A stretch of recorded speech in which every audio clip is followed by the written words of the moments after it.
Hi, boys and girls. Thanks for joining me again for the 12 Days of Stories. And like I said in my other videos, I will be here on every night reading you a story at 7 o'clock. Thanks so much for joining me tonight. Oh, look who just crawled up. It's Lucy. This is my dog, Lucy.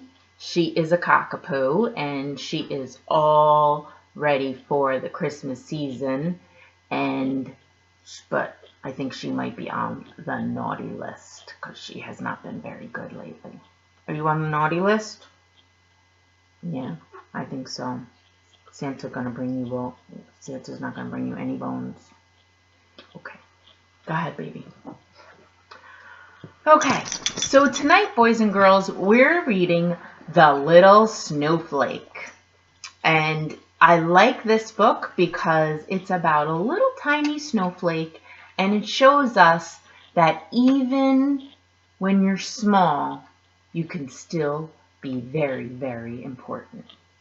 Okay, so this story, The Little Snowflake, was written by Stephen Metzger and illustrated, which means she drew the pictures, by Monica Wellington. Let's see what they say about the little snowflake.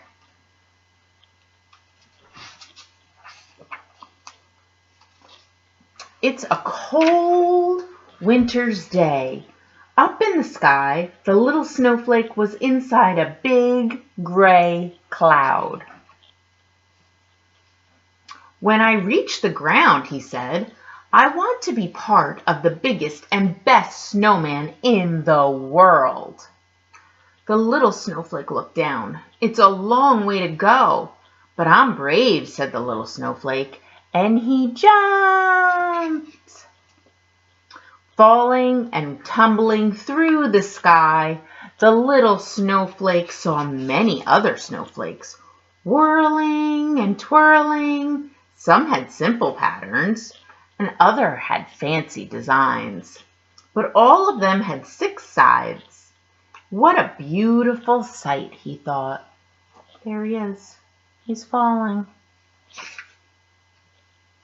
On the way down, the little snowflake bounced off another snowflake. "Move over, buddy," the other snowflake shouted. "Watch where you're going." That's not a very nice snowflake. "I'm sorry," the little snowflake said. "I didn't mean to bump into you." The little snowflake kept falling and falling. Suddenly, he landed on something with feathers. Wonder what he landed on.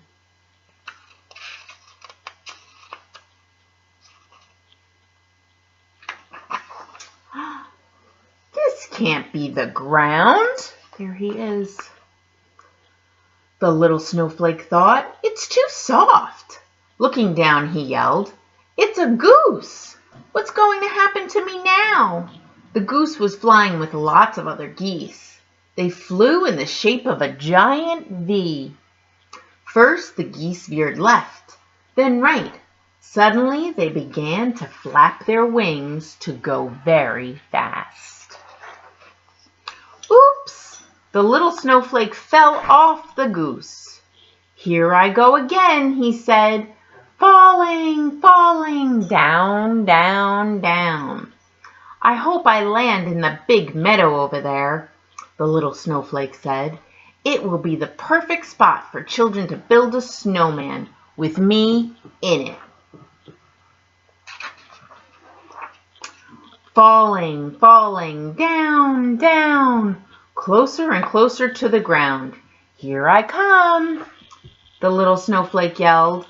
Finally, the snowflake did land in the big meadow, but not on the ground. "Oh no," the little snowflake said. "I've landed on a big stone. What will happen next?" Here he is. He got stuck on a stone. The little snowflake watched as some children began to gather nearby. "Let's build a snowman," Anna said. "That's a great idea," Jacob added. "Yes," said the little snowflake, "a really great idea." They're starting to build a snowman. Anna made a big snowball and began to roll it across the snow. The snowball grew bigger and bigger.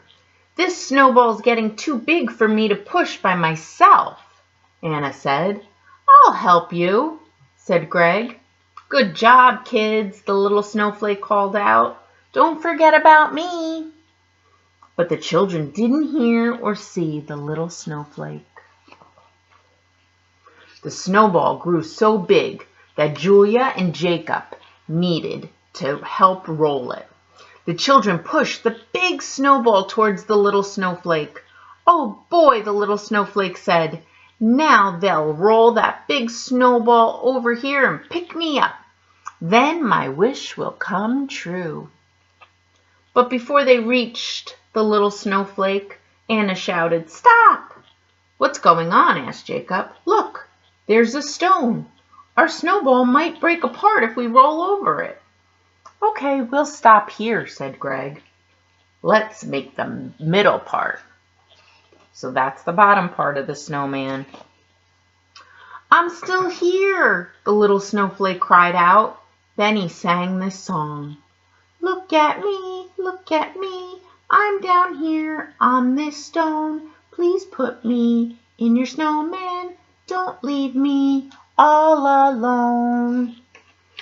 But nobody heard the little snowflake's song. The little snowflake sadly looked on as the kids rolled the snowman's middle.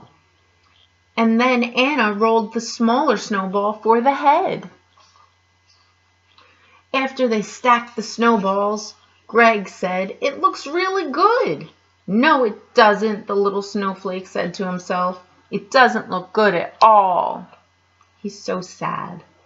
"But our snowman's not finished," Anna said. "He needs 2 eyes, a nose, and a mouth." "And me," the little snowflake shouted. "Let's use these 2 rocks for eyes," Julia said. "And these little rocks for the mouth," added Jacob. "Here's a carrot stick for the nose. I had an extra one in my lunch bag." "Now it's really done," they said. All the children stood back to take a good look at their snowman.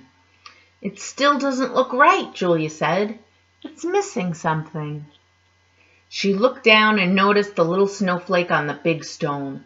"Look at this. It's a snowflake," said Anna, "and he's all by himself."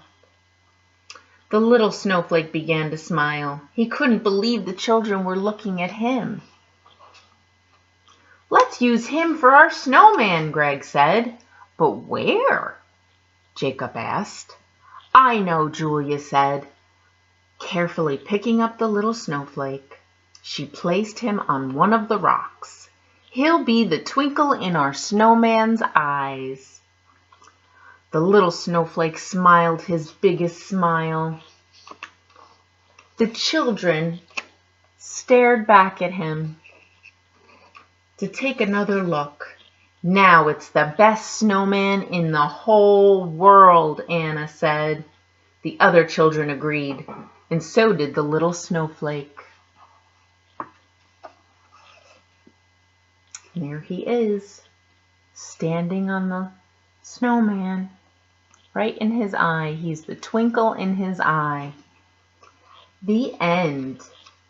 Thanks so much for sharing another story with me. Make sure that you like and subscribe so that you don't miss any stories. I'll see you soon. Bye.